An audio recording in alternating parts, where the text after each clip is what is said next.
क्या आप जानते हैं कि यीशु मसीह ने अपनी सार्वजनिक सेवकाई शुरू करने से ठीक पहले 40 दिन और 40 रात जंगल में अकेले बिताए थे?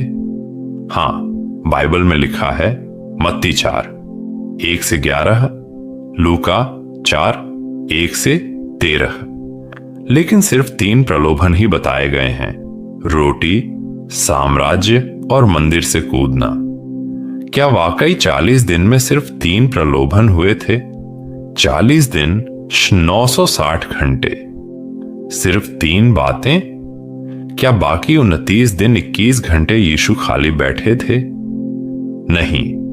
प्राचीन यहूदी और ईसाई रहस्यवादी परंपराओं में एक गुप्त किताब है जिसका नाम है the Aramaic Testament of Levi और the Book of the Cave of Treasures, सीरियाई चर्च की किताब। इनमें लिखा है कि उन 40 दिनों में शैतान ने यीशु को सिर्फ 3 नहीं बल्कि 7 भयानक प्रलोभन दिए थे। आज पहली बार हिंदी में हम उन 7 गुप्त प्रलोभनों को खोलने जा रहे हैं और अंत में एक ऐसा रहस्य बताएंगे जिसे सुनकर आपकी रूह कांप जाएगी। पहला प्रलोभन बाइबल में है, पत्थर को रोटी बनाओ। लेकिन गुप्त ग्रंथ बताते हैं कि शैतान ने सिर्फ पत्थर नहीं, उसने यीशु के सामने उनके मृत पिता यूसुफ की कब्र से एक रोटी निकाल कर रखी और कहा, अगर तू परमेश्वर का पुत्र है तो इस रोटी को जिंदा कर अपने पिता को वापस ला। यीशु ने मना कर दिया। दूसरा प्रलोभन, दुनिया के सारे राज्य दिखाए। लेकिन गुप्त ग्रंथ कहते हैं शैतान ने यीशु को भविष्य दिखाया। सन 33 ईस्वी में उनका क्रूस पर चढ़ना, सन 70 में यरूशलेम का विध्वंस, लाखों यहूदियों का कत्लेआम, फिर 2025 तक का सारा इतिहास, विश्व युद्ध, होलोकॉस्ट, आज का इजराइल फिलिस्तीन युद्ध। और कहा, सिर्फ एक सजदा कर, मैं सारी तारीख बदल दूंगा, एक भी यहूदी नहीं मरेगा। यीशु चुप रहे। तीसरा प्रलोभन, मंदिर की मुंडेर से कूदो। गुप्त ग्रंथ में लिखा है, जब यीशु ऊपर चढ़े तो शैतान ने उन्हें उनकी मां मरियम को दिखाया जो नीचे खड़ी रो रही थी। शैतान ने कहा, कूद, फरिश्ते तुझे बचाएंगे, तेरी मां देख लेगी कि तू सचमुच मसीहा है, उसे फिर कभी दुख नहीं होगा। यीशु ने फिर मना कर दिया। अब आते हैं चौथा, 5वां, 6वां और 7वां प्रलोभन जो बाइबल में एकदम नहीं है। चौथा प्रलोभन, अपने आप को मार डाल। शैतान ने यीशु से कहा, तू जानता है तुझे क्रूस पर मरना है, बहुत दर्द होगा, अभी यहीं एक पत्थर से सिर फोड़कर खत्म कर ले। मैं वादा करता हूं मैं तुझे सीधे स्वर्ग ले जाऊंगा। कोई क्रूस नहीं, कोई थूक नहीं, कोई कील नहीं।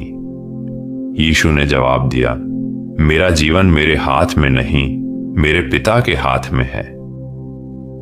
5वां प्रलोभन, सबसे खतरनाक शैतान ने यीशु को एक दर्पण दिखाया। उस दर्पण में यीशु ने खुद को देखा, लेकिन चेहरा उनका नहीं था। चेहरा था यहूदा इस्करियोती का। शैतान ने कहा, तेरा सबसे प्रिय चेला तुझे बेच देगा, अभी बोल दे कि कौन है, मैं उसे अभी मार डालूंगा, तेरी क्रूस की मृत्यु रुक जाएगी। यीशु रो पड़े, लेकिन बोले, जो लिखा है वो पूरा होगा। 6वां प्रलोभन, शैतान ने यीशु को उनकी मां मरियम के गर्भ का रहस्य बताया। उसने कहा, तेरी मां ने कभी किसी को नहीं बताया, लेकिन मैं बता रहा हूं, तू सचमुच यूसुफ का पुत्र है। कुंवारी गर्भवती की कहानी झूठ है। अब भी समय है, सच बोल दे। दुनिया तुझे एक महान रब्बी मानेगी, मसीहा नहीं। यीशु ने सिर झुका लिया और बोले, जो मेरे पिता ने कहा वही सत्य है। 7वां और अंतिम प्रलोभन, सबसे भयानक 40वें दिन की रात को शैतान आया और बोला, मैं हार मानता हूं, तू सचमुच परमेश्वर का पुत्र है। अब मैं भी तेरे साथ चलूंगा। मैं तेरे 13वें चेले बन जाऊंगा। मैं तेरी हर बात मानूंगा। बस एक बार मुझे भी अपने हाथ से छू ले, ताकि मैं भी उद्धार पा जाऊं। और उसने घुटने टेक दिए।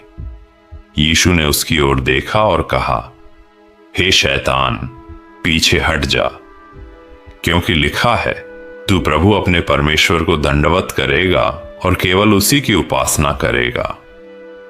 तब शैतान चीखा और गायब हो गया। और उसी रात फरिश्तों ने आकर यीशु की सेवा की।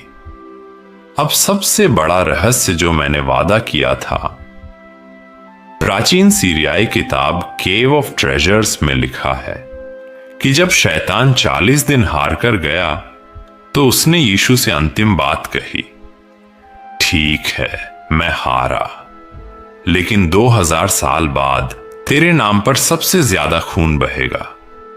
तेरे नाम पर सबसे ज्यादा झूठ बोला जाएगा। तेरे नाम पर सबसे ज्यादा युद्ध होंगे। फिर भी लोग मुझे नहीं, तुझे दोष देंगे। और यीशु चुप रहे, क्योंकि उन्हें पता था स्वतंत्र इच्छा का मूल्य यही है। दोस्तों, यह कहानी बाइबल के बाहर की प्राचीन किताबों से ली गई है। हो सकता है आप इसे सच न माने, लेकिन ये परंपराएं सदियों से चली आ रही हैं।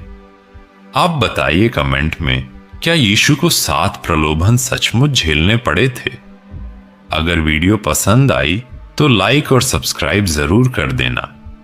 परमेश्वर आप सभी को आशीष दे। जय यीशु की।